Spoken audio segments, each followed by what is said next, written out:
Good afternoon and welcome to America's Home Cooking. I am going to be making a pie and I am going to need pastry because we're going to have, it's a two crust pie, the top and the bottom. Alright, so we need 2 cups of an all-purpose flour in a bowl.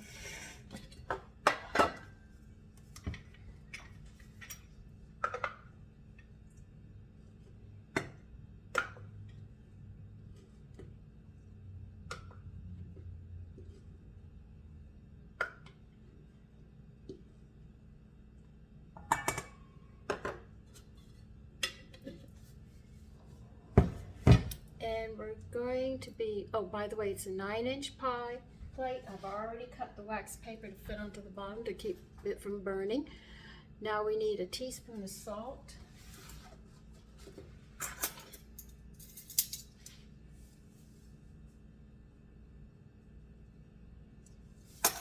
And I am going to add wheat germ to this.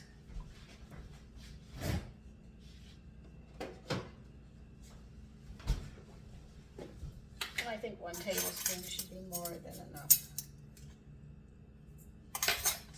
We'll mix that up, and then we're going to be adding some shortening.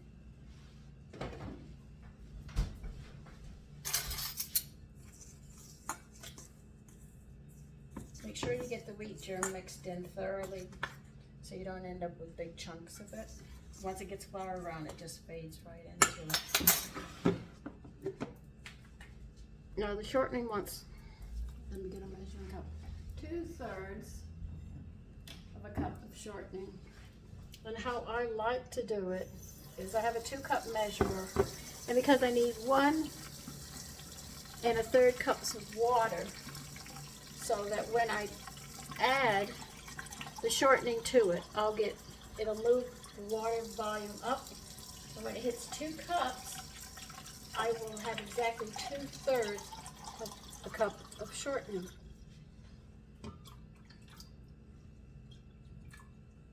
So you throw your measuring cup, a 2-cup measure up to 1 1/3, and keep adding shortening until the water gets up to the top. At the 2-cup line, and you will have exactly 2/3 of a cup of shortening.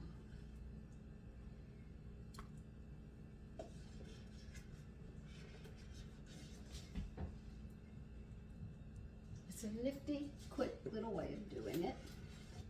Instead of trying to pack it into a measuring spoon, and you don't know if you get air bubbles or not, you know.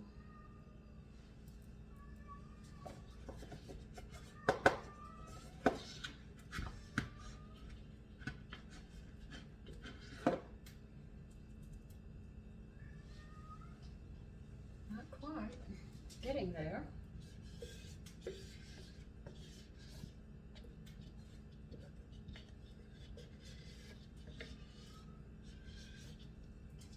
I know you see me using a lot of wheat germ, but the wheat germ helps the liver to make sure it holds your cholesterol down. If you have a high cholesterol already, it's harder for it to do it. And what you'd have to do, and they know this, and I'm only going to repeat what I know. You get granular lecithin, which is actually 2 of the B vitamins in the food. It's high in concentration there.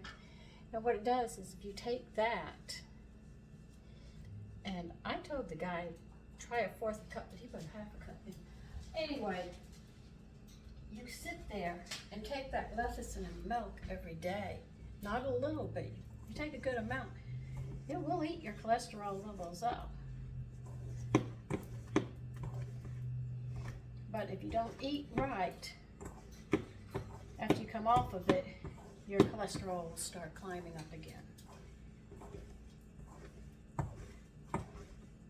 Nutritionists, researchers know this. Where do you find lecithin?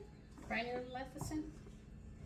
It's actually the byproduct of paint, because they use, I think, soybeans for paint, and it causes the paint to smudge, so they take it out. It's actually in beans.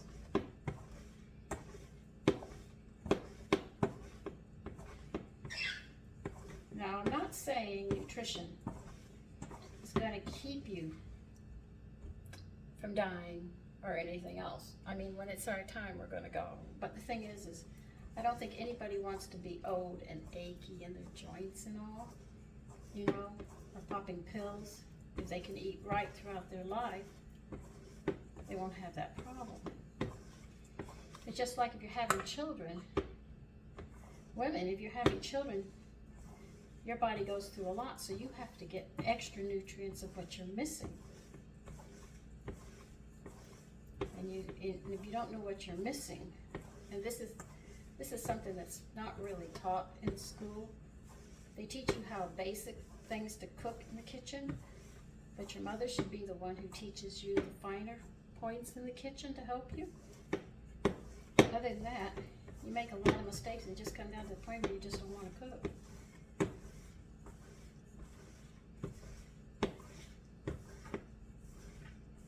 Okay.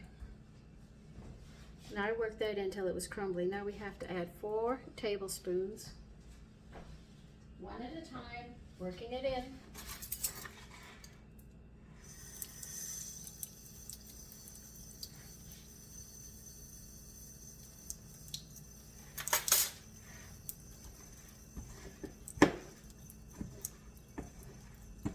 See, when I take and give you the wheat germ, or wheat flour, you get all the bees at once. If you take one and bypass the others, you cause an imbalance in the others. So whole grains are good for you. So they keep on trying to tell you it's not. It is very important.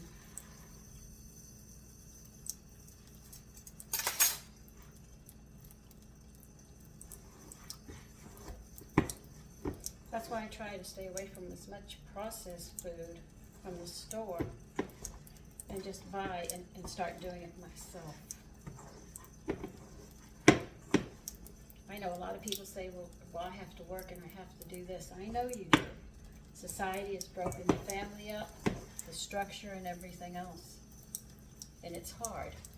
And society has everything so expensive, one income isn't doing enough, so it's actually destroying the family structure. Either you learn to live on one income, have it tight, or, you know, do what you have to do. And I can say that. You just do what you have to do. It's not easy in today's day.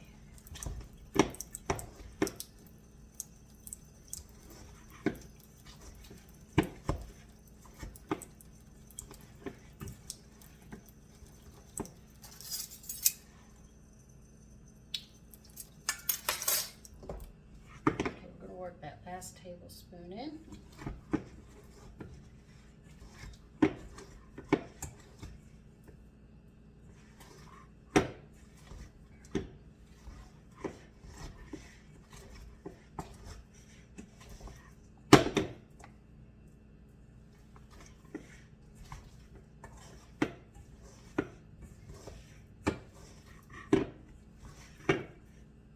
You see, it came together.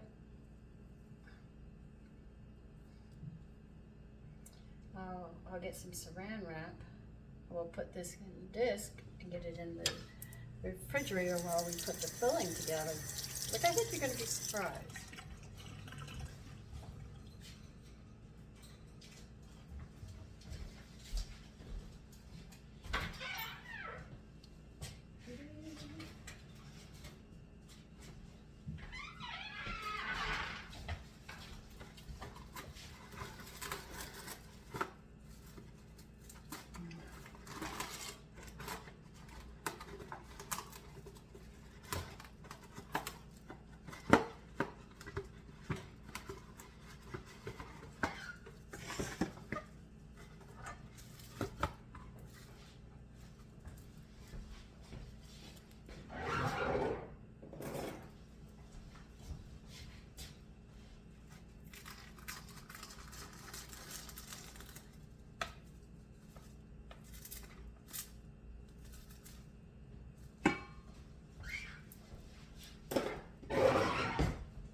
to shape it into a disc.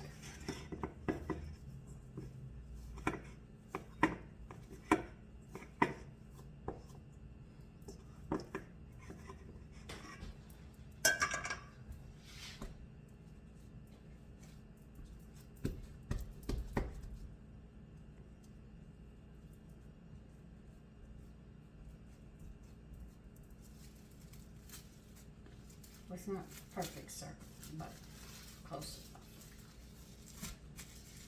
Put it in the refrigerator to chill. It'll be easier to work with. Okay, where can I put this? Put everything out here. Oh, God. I'll leave this out for a bit.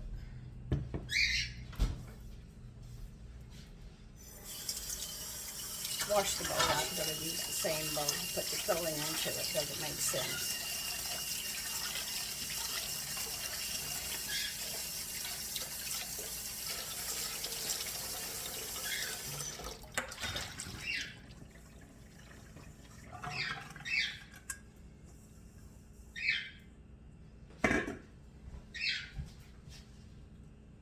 Get a knife and a cutting board, and we'll start.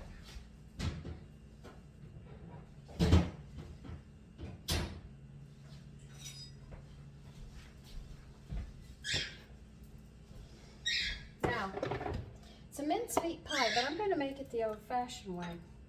They learned to make mincemeat because they had to preserve and use all the animal. So you couldn't eat all the liver, you couldn't eat all of this and everything. So what they did was they made mincemeat and they put the heart and the stomach and the neck and the liver in it. Maybe even the kidneys, that I don't know.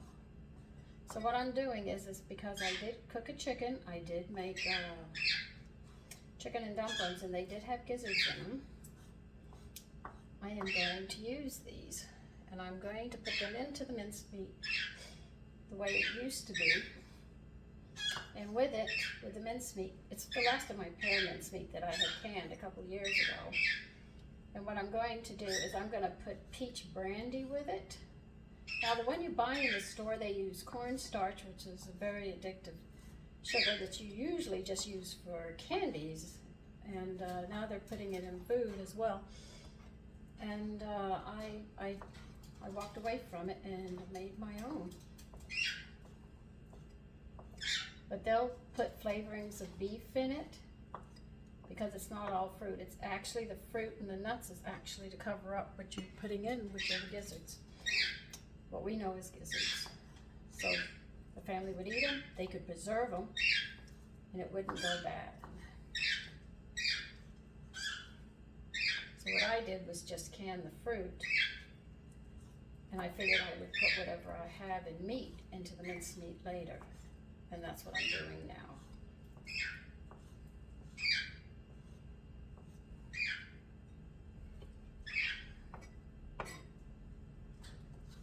And if you notice, I am dicing it up. I want to make sure that it's fine to mix up into the fruit. It took me a long time to find out how they did this, but I investigated and finally found out and said, okay. So that's how they preserved the organ meat, because I just don't think they threw it away. My father was a hunter. My mother said, shoot it in the head, don't touch the heart, this, that, and so I know that you don't want to waste any of the animal any more than you have to.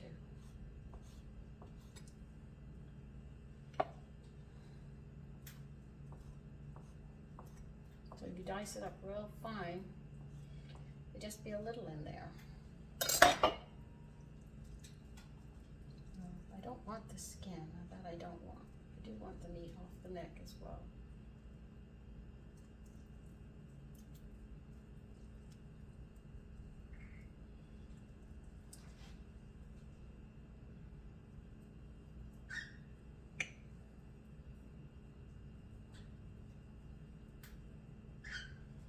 So you can see you're getting a good amount of meat and protein in here, into the pie.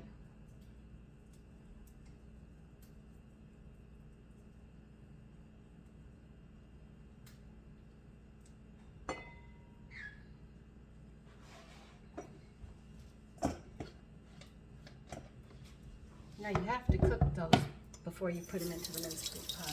Do not do them raw. I boil mine. I wanted to make sure the gizzards were cut. Now we need, I think it's 3 1/2 or 3 3/4. Hold on, I gotta check this one.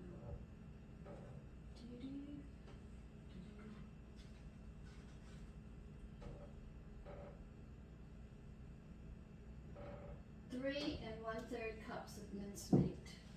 That's gonna take a little more in the jar.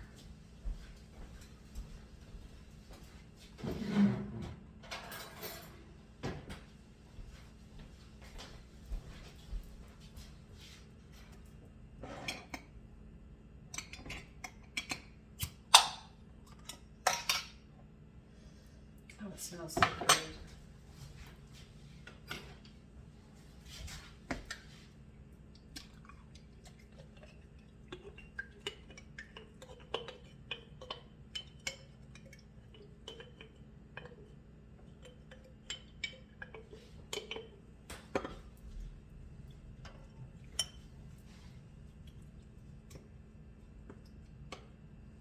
It's not quite too.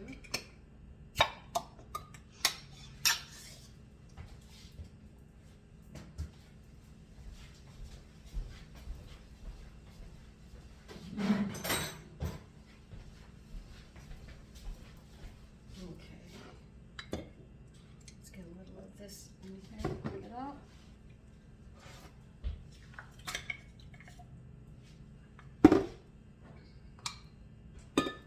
That's 2.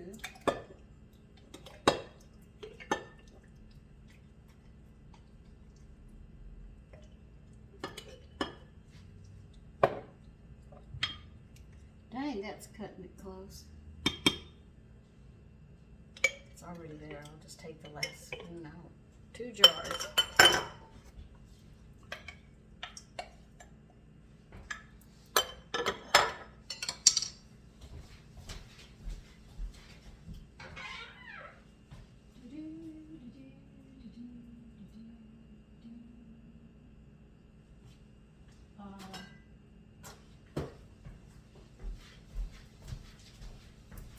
I have to go get the peach brandy. Okay, I got the peach brandy. I'm going to put actually a whole tablespoon of this in. I think it'll go very nice with the pear mincemeat that I have.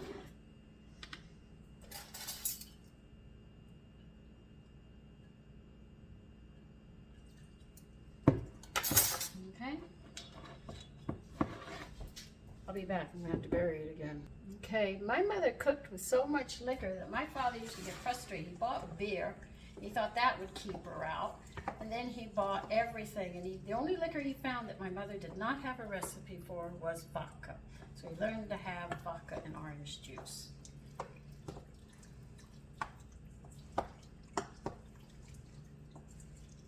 And because of that, I know how to cook the liquors. Not well, because I don't use it as much as she does. That smells good. Okay. Now, what else do I have to do? Hold on.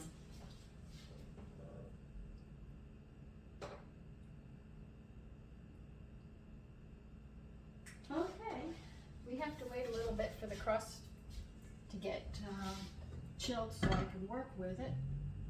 So for a little bit, I'll put you on pause. Okay, I'm getting ready to roll this out. So as I was telling you, that's why I use a lot of wheat germ.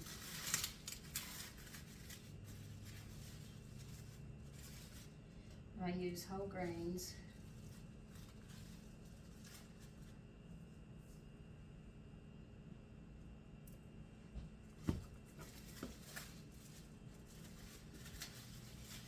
I get all those bees and in the right proportions. So a lot of people say, oh, you don't need them, you can eat this white flour, and so white flour does not have it. And if they say it's enriched or something. Believe you me, they don't have them all. No, they don't. I'm not gonna lie to you. No, they don't. Businesses are out that are in the food. Their whole thing is to make money.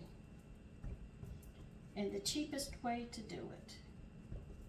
Matter of fact, a lot of the recipes they used to get came from fairs. Women would have contests in baking and stuff, and they would have their scouts out. And they would pay like $500 or something. I'm sure they still do it, but they do it differently today. But they would pay for those recipes and they sign their rights away. The person thinks they're getting a lot of money, $500 or even $1,500. But they would not give you stocks in the company.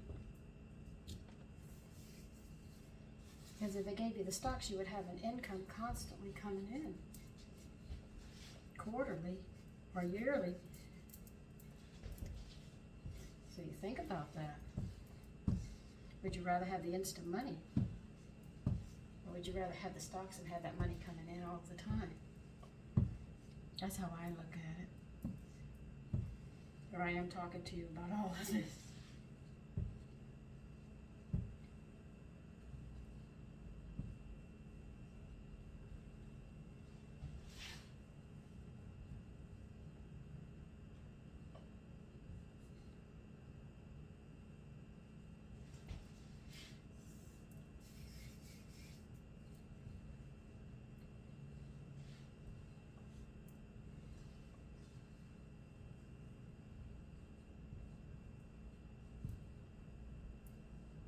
Don't worry, I have my ruler on hand.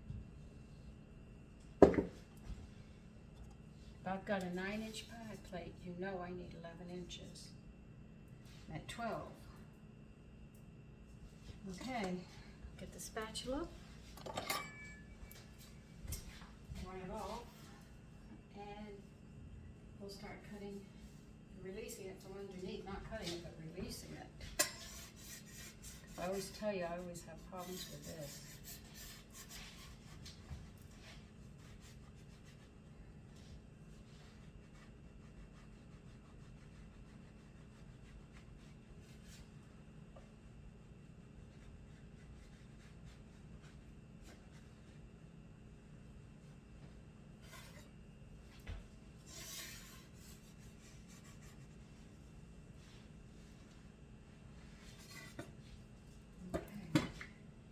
I'm going to roll it up on the rolling pin.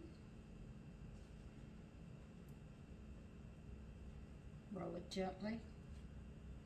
It's because you don't want it to crack any more than it's going to have. And it has to. Sometimes it does it. Even when we're against don't do it, it does it.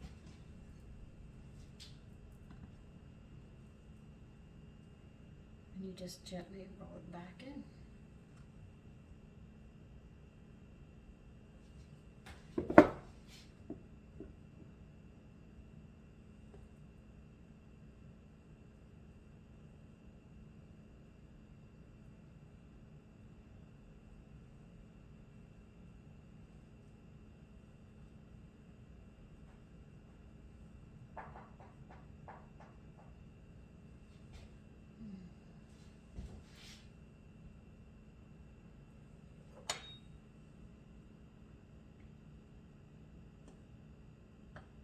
Some of the edging off, and I'll stick with what I have excess.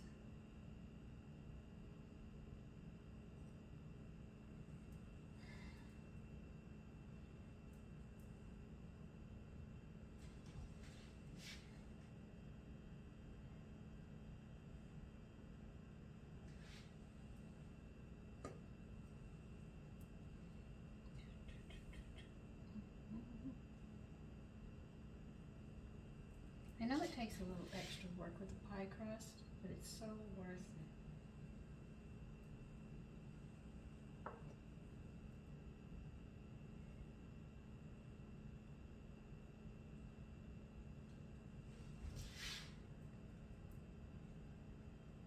But that's just my personal opinion.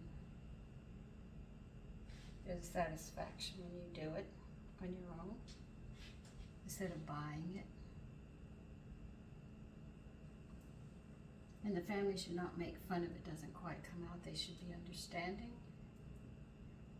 and helpful. Understanding that you're learning.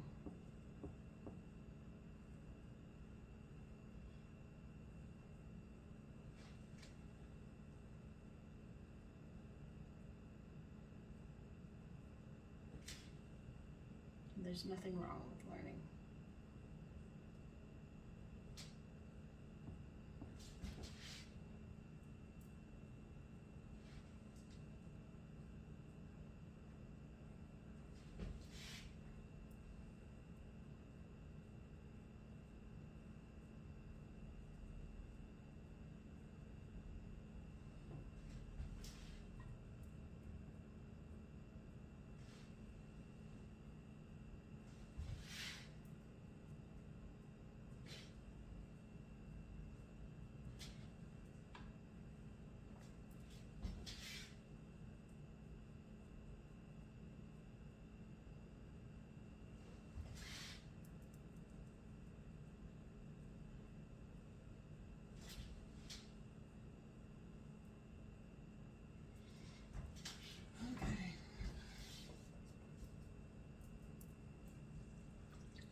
This out. There's a lot of liquid in here.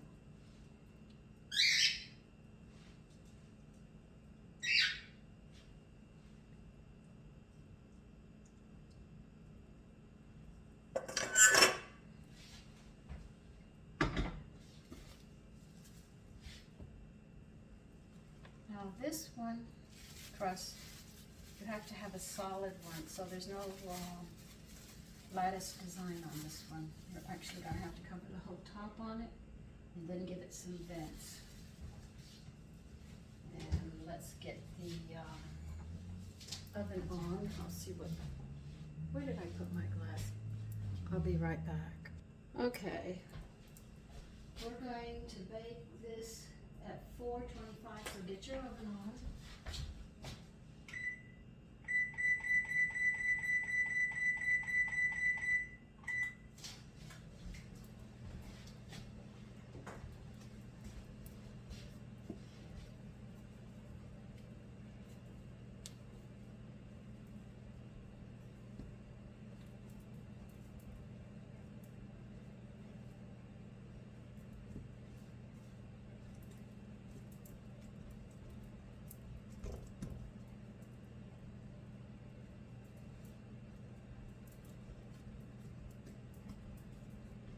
I'm actually pressing it out more so I don't have to do as much rolling to it, which I find is easier. If it works for you, by all means do it. Use one hand to help keep its shape, you know, as you turn it.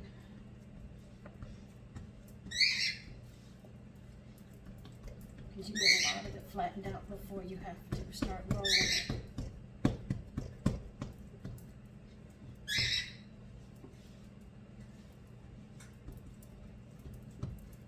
I've been using my hand, I've already flattened it out 7, so I only got 4 more inches to go. About.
patch this one up a little.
I'm actually doing is trying to press it together so the seams do not open, but there's a good chance that they might because I've got two cracks here.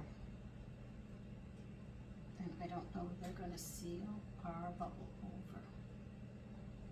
It probably will bubble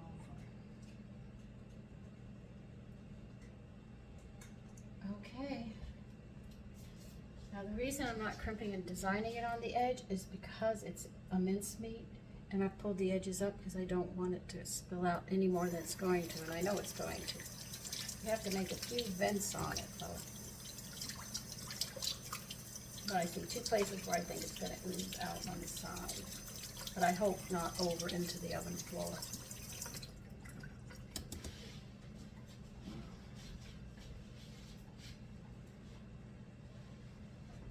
Just take a sharp knife and cut some vents.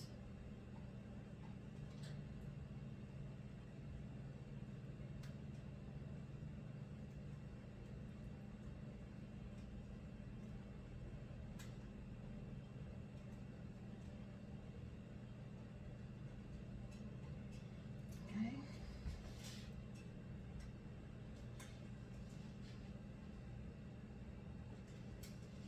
Longer vents. The second.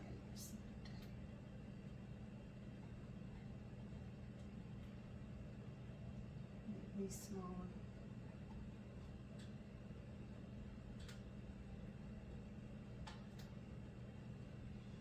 Okay.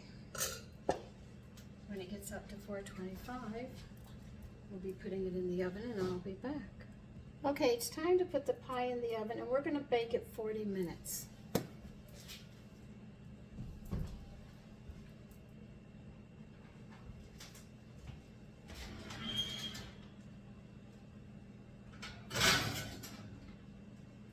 Okay, so I'll see you in 40 minutes. Okay, the mincemeat pie should be done.